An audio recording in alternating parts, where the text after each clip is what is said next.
Last year नेपालले करिब 3 अर्ब रुपैयाँको पेट्रोलियम प्रोडक्ट इम्पोर्ट गरेको थियो। यो हाम्रो टोटल इम्पोर्टको 20% हो र नेपालको ठूलो व्यापार घाटाको एउटा मेजर पार्ट हो। व्यापार घाटा र परनिर्भरतासँगै पेट्रोलियम प्रोडक्टले इन्भाइरोमेन्टमा पुर्याउने नेगेटिभ इम्प्याक्टको बारेमा त हामी सबैलाई थाहा नै छ। त्यस्तै पेट्रोलियम प्रोडक्ट भनेको लिमिटेड रिसोर्स हो जुन ढिलो वा चाँडो अवश्य सकिन्छ। यसकारण नेपाल लगायत पुरै विश्वले पेट्रोलियमको अल्टरनेट खोज्न सुरु गरिसकेको छ। यही अल्टरनेटिभ्सहरुमा एउटा प्रोमिनेन्ट अल्टरनेट हो हाइड्रोजन। केही वर्षदेखि नेपालको साथै विश्वभरि चर्चा बटुलिरहेको एउटा विषय हो हाइड्रोजन। ग्रीन हाइड्रोजन, अझ भनौं ग्रीन हाइड्रोजन। हाइड्रोजन भनेको पेट्रोलियम जस्तै एउटा प्रज्वलनशील ग्यास हो जसलाई बाल्दा इनर्जी रिलिज हुन्छ। हुन त हाम्रो युनिभर्स नै हाइड्रोजनले बनेको हो, जसमा टोटल एटम्सको 90% एटम्स त हाइड्रोजनकै छ। तर पृथ्वीमा यो सामान्यतया अन्य एलिमेन्टहरू जस्तै अक्सिजन वा कार्बनसँग केमिकल्ली कम्बाइन भएर बसेको पाइन्छ। फ्री हाइड्रोजन हाइली रिएक्टिभ हुन्छ र अरू एलिमेन्ट्सको कन्ट्याक्टमा आउने बित्तिकै केमिकल रिएक्सन भएर विभिन्न कम्पाउन्ड बनेर बसेको हुन्छ। फर एक्जाम्पल, हाइड्रोजन र अक्सिजन मिलेर H2O वा पानीको मोलिकुल बन्छ। यो केमिकल रिएक्सनको बारेमा हामी फेरि एकछिनमा चर्चा गर्नेछौँ। ग्रीन हाइड्रोजन भनेको सोलर इनर्जी, विन्ड इनर्जी वा हाइड्रो पावर जस्ता रिन्युएबल सोर्सहरू प्रयोग गरेर उत्पादित हाइड्रोजन हो। फोसिल फ्युल प्रयोग गरेर उत्पादन गरिने हाइड्रोजनले उत्पादन क्रममा ग्लोबल वार्मिङ ग्यासेस प्रोड्युस गर्ने हुँदा यसले वातावरणमा नेगेटिभ इम्प्याक्ट पारेको हुन्छ, जबकि रिन्युएबल सोर्सको प्रयोगबाट प्रोड्युस हुने हाइड्रोजन इन्भाइरोमेन्ट फ्रेन्डली हुन्छ। त्यसै कारण यसलाई ग्रीन हाइड्रोजन भनिएको हो। त्यसो भए ग्रीन हाइड्रोजन कसरी उत्पादन गरिन्छ त?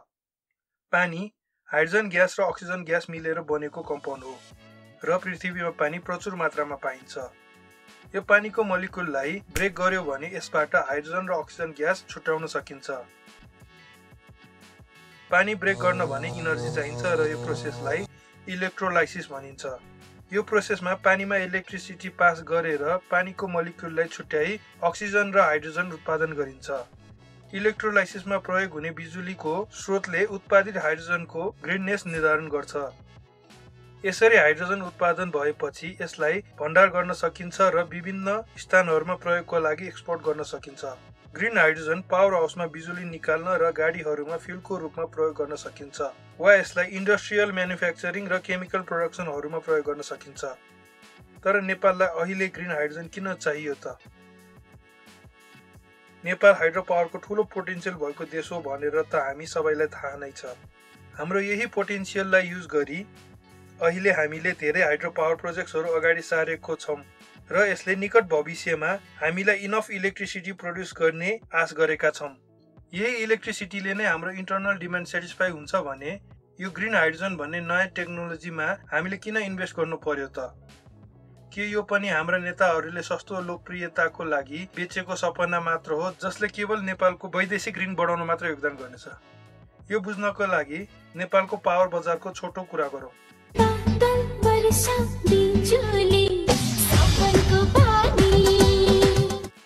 बादल वर्षा बिजुली, यो गीतको फ्रेजले नेपालले कसरी आफ्नो ऊर्जा उत्पादन गर्छ भन्ने कुरालाई साँच्चै समेट्छ। नेपालको इलेक्ट्रिसिटी प्रोडक्सन वर्षामा निर्भर छ। नेपालमा 4 महिनामा 80% वर्षा हुन्छ र बाँकी 8 महिनामा भने सुक्खा हुन्छ र यही प्याटर्न हाम्रो इलेक्ट्रिसिटी प्रोडक्सनले पनि फलो गर्छ। हामीसँग मनसुनमा अतिरिक्त बिजुली हुन्छ र जाडोको सुक्खा याममा भने बिजुलीको अभाव हुन्छ। लार्ज इन्डस्ट्रिजहरूको कमीले नेपालीहरूले विश्वको तुलनामा कम इनर्जी खपत गरिरहेका छन्, जुन निश्चित रूपमा फ्युचरमा चेन्ज हुनुपर्छ। हामीलाई थप उद्योगहरूको लागि थप विद्युत चाहिन्छ। हाम्रा ठूला जलविद्युत आयोजनाहरू पूरा हुन अझै केही वर्ष लाग्छन् अनि मात्र विन्टरमा पनि हाम्रो पावर डिमान्ड इन्टरनल प्रोडक्सनले मिट गर्न सक्छ। अहिलेलाई भने हामी विन्टरको पावर डिमान्ड इन्डियाको कोलबाट प्रोड्युस भएको इलेक्ट्रिसिटीले पूरा गर्नुको विकल्प छैन। यी ठूला प्रोजेक्ट्सहरू पूरा भएर नेपाल विन्टरमा पनि सफिसिएन्ट इलेक्ट्रिसिटी प्रोड्युस गर्न थाले पनि हाम्रो प्रोडक्सनको प्याटर्न भने सेम नै हुनेछ। जाडोमा थोरै र मनसुनमा थुप्रो सरप्लस इलेक्ट्रिसिटी प्रोड्युस हुनेछ। फ्युचरमा बढ्ने इलेक्ट्रिसिटीको डिमान्डले पनि यो सिजनल सरप्लस खपत हुन खासै मद्दत गर्दैन। सो अब क्वेसन आउँछ कि यो मनसुनको एक्स्ट्रा इलेक्ट्रिसिटीलाई के गर्ने? अभियस एन्सर हो भारतलाई बेच्ने, जुन अहिले भइरहेको छ। इन्डिया मोडर्न इन्डस्ट्रियलाइजिङ कन्ट्री र ग्रोइङ इकोनोमी हो जसलाई आफ्नो डेभलपमेन्टको लागि ठूलो अमाउन्टमा इनर्जी चाहिन्छ। हाम्रो मनसुनको समयमा इन्डियामा ठूलो मात्रामा बिजुलीको माग हुन्छ किनभने त्यहाँ धेरै गर्मी हुन्छ र उनीहरूलाई चिसो रहनको लागि ठूलो मात्रामा बिजुली चाहिन्छ। त्यस्तै फोसिल फ्युलबाट प्रोड्युस हुने इन्डियन इलेक्ट्रिसिटी भने हिउँदमा सरप्लस हुन्छ, जुन बेला हामीले इलेक्ट्रिसिटी इम्पोर्ट गर्छौं र त्यसले हाम्रो लोड सेडिङ अन्त्य गर्न निकै मद्दत गरेको छ। यो नेपाल भारत बीचको इलेक्ट्रिसिटी किनबेचको लागि ठूला ट्रान्समिसन लाइनहरू बनेका छन् र भारतले थप नयाँ पूर्वाधार निर्माण गरिरहेको छ जसले भारतसँगको बिजुली व्यापार लामो समयसम्म जारी रहने निश्चित छ। हामीले 2022 मा बिजुली बेच्दा कमान्ड गरेको एभरेज मूल्य 12.15 रुपीस प्रति युनिट थियो, जुन अन्य वर्षहरू भन्दा झन्डै दोब्बर मूल्य थियो। कोइलाको अभाव र रसिया युक्रेन युद्धको कारणले गर्दा हामीले यति उच्च मूल्य पाउन सफल भएका थियौं। उच्च मूल्य पाउनु सकारात्मक कुरा भए पनि भारतलाई बिजुली बेच्दा भारतले चिनिया लगानीमा उत्पादित बिजुली किन्न नचाहनु हो। त्यति मात्र होइन, भारतले चिनिया ठेकदारले बनाएका प्रोजेक्टहरूको बिजुली पनि खरिद गर्न खोज्दैन। मनसुनमा इन्डियाले इलेक्ट्रिसिटी नकिने ठूलो मात्रामा खेर जानेछ। त्यस्तै विद्युत खरिद गर्दा नहुँदा ठूलो चिनिया लगानी पनि फिर्ता गएको अवस्था छ। त्यसैले हालका वर्षहरूमा सबै नयाँ हाइड्रोमा भारतीय ऊर्जा विकासकर्ताहरूको बिगबिगी छ, अर्थात् भारतसँगको निर्भरता आगामी वर्षहरूमा अझै बढ्ने निश्चित छ। यसले हामीलाई भारत र चीन दुवैलाई बिजुली बेच्ने हाम्रो दोस्रो विकल्पमा लैजान्छ। यो एक तरिकाले राम्रो विकल्प हुन सक्छ किनकि यसले हाम्रो बिजुलीको लागि प्रतिस्पर्धा बढाउँछ र हाम्रो बिजुलीले अझ राम्रो मूल्य पाउन सक्छ। तर यसमा एउटा ठूलो समस्या छ, हामीसँग चीनलाई जोड्ने कुनै प्रसारण पूर्वाधार छैन। गल्छी रसुवा गढी केरुङ 400 किलोभोल्ट प्रसारण लाइन 2019 मा बेल्ट रोड इनिसिएटिभ अन्तर्गत तोकिएको योजना मध्ये एक हो, तर आयोजना अगाडि बढाउन एक कदम पनि अगाडि सारिएको छैन। त्यसैले चीनलाई बिजुली बेच्न तत्काल नै सम्भव देखिँदैन। यसले हामीलाई हाम्रो तेस्रो विकल्पमा लैजान्छ, जुन हो ग्रीन हाइड्रोजन उत्पादन। हाइड्रोजन हाल इन्धनको स्रोतको रूपमा कम र पेट्रोलियम रिफाइनिङ र मल उत्पादनमा बढी प्रयोग गरिन्छ। नेपाललाई वार्षिक 6 लाख टन मल आवश्यक पर्छ। नेपालले हरेक वर्ष मल आयातमा करिब 30 अर्ब खर्च गर्छ। यसको बावजुद कृषकहरूलाई समयमा मल उपलब्ध हुँदैन। नेपालले आफ्नो कृषि र अन्य उद्योगहरूको लागि मद्दत गर्न सक्ने पहिलो काम मल उत्पादन गर्नु हो। युरिया उत्पादनको लागि हाइड्रोजनको साथै धेरै मात्रामा इनर्जी चाहिन्छ। सो नेपालमा प्रोड्युस भएको इलेक्ट्रिसिटी र त्यही इलेक्ट्रिसिटीबाट प्रोड्युस हाइड्रोजनलाई हामीले मल उत्पादनमा प्रयोग गर्न सकिन्छ।